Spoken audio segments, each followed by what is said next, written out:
warahmatullahi wabarakatuh. Di sini kami dari kelompok 2 akan mempresentasikan terkait analisis strategi tata ruang instalasi gawat darurat atau IGD di RS Sejahtera sesuai studi kasus yang telah kami dapatkan pada mata kuliah manajemen tata ruang yang diampu oleh Bapak Safari. Adapun anggota kelompok kami di sini yang pertama ada Cika Pustiva dengan akhiran NIM 10, lalu ada Via Hikmatul Hasanah dengan akhiran NIM 18, lalu ada Ica Randita dengan akhiran NIM 19, lalu ada Isnaini dengan akhiran NIM 20, lalu ada Muhammad Ali dengan akhiran NIM 27, dan terakhir ada saya sendiri Nabila dengan akhiran NIM 030. Baik, selanjutnya kita masuk pada tahap pendahuluan. Yang pertama ada dana instalasi gawat darurat Rumah Sakit Dedi Jaya Brebes. Instalasi gawat darurat IGD merupakan garda terdepan pelayanan rumah sakit dalam menangani pasien dalam kondisi akut atau mengancam jiwa.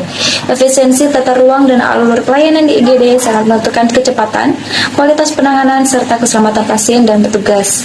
Studi kasus kali ini menggunakan dana asli di IGD Rumah Sakit Dedi Jaya Brebes yang disesuaikan dengan studi kasus guna menganalisis permasalahan tata ruang IGD RS Sejahtera, mengidentifikasi bottleneck, dan menggunakan metode Schematic Layout Planning (SLP) yang berdasarkan standar regulasi yang berlaku. Baik, selanjutnya permasalahan utama.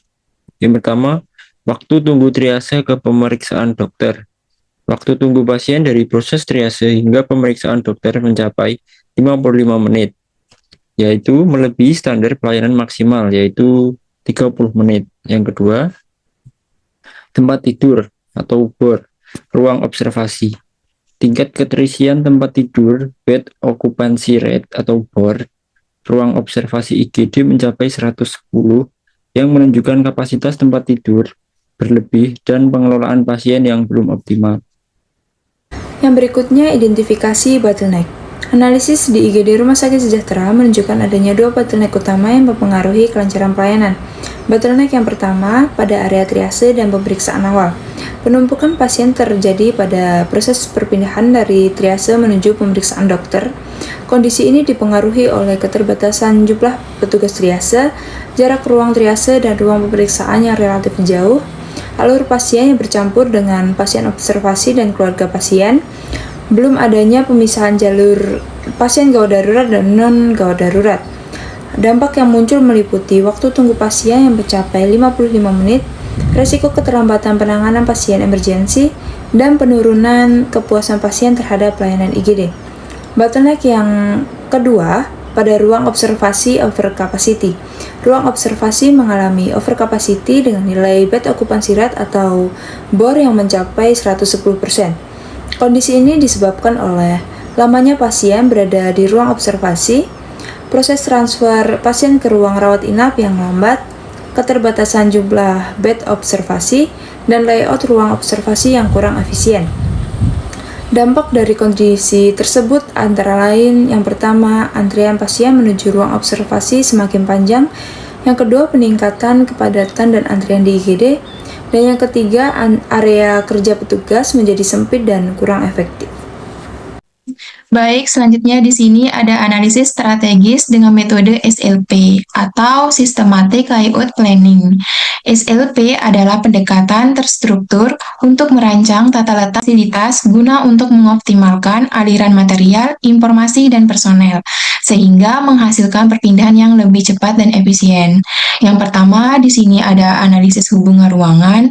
Berdasarkan prinsip SLP, beberapa ruangan memiliki hubungan kedekatan yang sangat krusial untuk menjamin efisiensi dan kecepatan pelayanan di IGD, yang dimana ruang yang terkait yaitu ada ruang triase ke ruang resusitasi. Ini harus berdekatan. Alasannya yaitu untuk mempercepat penanganan pasien kritis.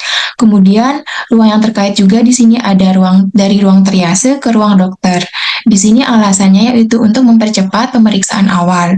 Kemudian di sini ada jalur ambulans ke ruang triase itu juga harus berdekatan, alasannya untuk mempercepat akses pasien emergensi. Di sini juga ada ruang observasi dan ke ruang nurse station. Ini alasannya juga untuk memudahkan monitoring dan respon petugas. Kemudian yang kedua, di sini ada permasalahan layout saat ini. Evaluasi denah IGD existing menunjukkan beberapa permasalahan tata letak yang berkontribusi pada bottleneck. Yang pertama, ada ruang tunggu dan jalur pasien yang bercampur sehingga terjadinya kepadatan. Kemudian yang kedua, ada akses triase menuju observasi masih memutar dan memperpanjang waktu tempuh. Yang ketiga, ada posisi nurse station belum berada di area yang sentral observasi. Yang keempat, ada area observasi terlalu dekat dengan lalu lintas umum sehingga mengurangi privasi pasien. Dan yang terakhir di sini ada alur pasien belum satu arah dan meningkatkan resiko crossing serta infeksi. Selanjutnya di sini ada rekomendasi layout IGD. Yang pertama, memindahkan area triase lebih dekat ke pintu ambulans. Tujuannya agar proses screening pasien gawat darurat dapat dilakukan lebih cepat. Dengan penempatan tersebut, waktu tunggu pasien diharapkan menurun secara signifikan dan pasien kritis dapat segera masuk ke area tindakan tanpa hambatan. Kemudian yang kedua, di sini ada penerapan jalur pasien satu arah, alur pelayanan pasien IGD, kemudian ke menuju triase, pemeriksaan atau tindakan, observasi, hingga rawat inap.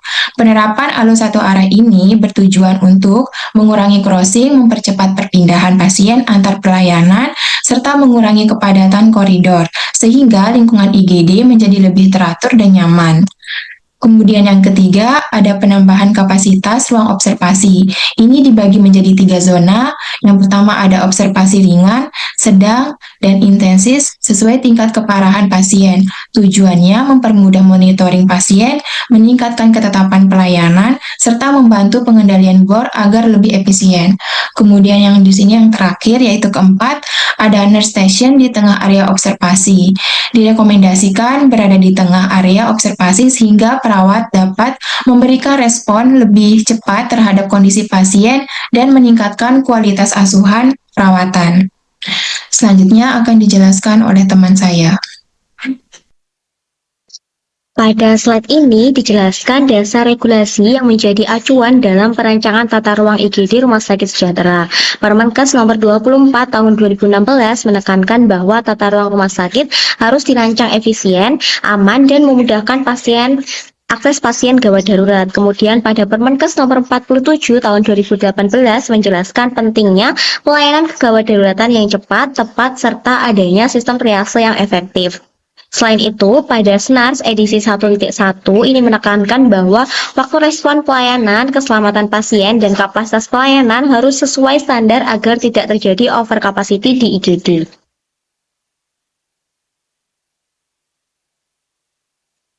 Lalu berdasarkan hasil analisis, IGD Rumah Sakit Sejahtera mengalami permasalahan utama berupa keterlambatan pelayanan dan kepadatan ruang observasi. Bottleneck terjadi pada area triase, serta ruang observasi yang mengalami over capacity. Melalui metode Systematic Layout Planning atau SLP, dibuat rekomendasi perbaikan seperti penempatan triase dekat ambulans, penerapan alur satu arah, pembagian zonasi observasi, dan penempatan nurse station di tengah area observasi.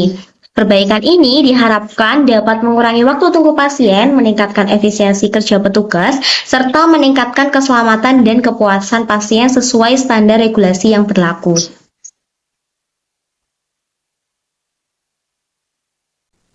Nah, dari semua penjelasan, kita dapat menyimpulkan bahwa IGD RS Sejahtera menghadapi tantangan signifikan terkait keterlambatan pelayanan triase ke pemeriksaan dokter dan kepadatan ruang observasi. Dua bottleneck utama teridentifikasi pada area triase atau pemeriksaan awal dan ruang observasi yang over capacity. Melalui penerapan metode Systematic Layout Planning atau SLP, rekomendasi perbaikan layout telah disusun meliputi penempatan triase dekat akses ambulans, medis, penerapan alur pasien satu arah, penambahan zonasi observasi, ringan, sedang, dan juga intensif, dan ada penempatan nurse station di tengah area observasi. Nah, perbaikan ini diharapkan mampu secara substansial menurunkan waktu tunggu pasien, mengurangi kepadatan di IGD, meningkatkan efisiensi kerja petugas, dan pada akhirnya pastinya akan meningkatkan keselamatan serta kepuasan pasien. Nah, implementasi rekomendasi ini sejalan juga dengan Permenkes nomor 24 tahun 2016, Permenkes nomor 47 tahun 2018, dan standar akreditasi rumah sakit atau SNARS edisi 1.1. Maka dari itu, mungkin cukup sekian yang bisa kelompok 2 sampaikan. Kurang lebihnya mohon maaf. Wabillahi taufiq wal hidayah. Wassalamualaikum warahmatullahi wabarakatuh.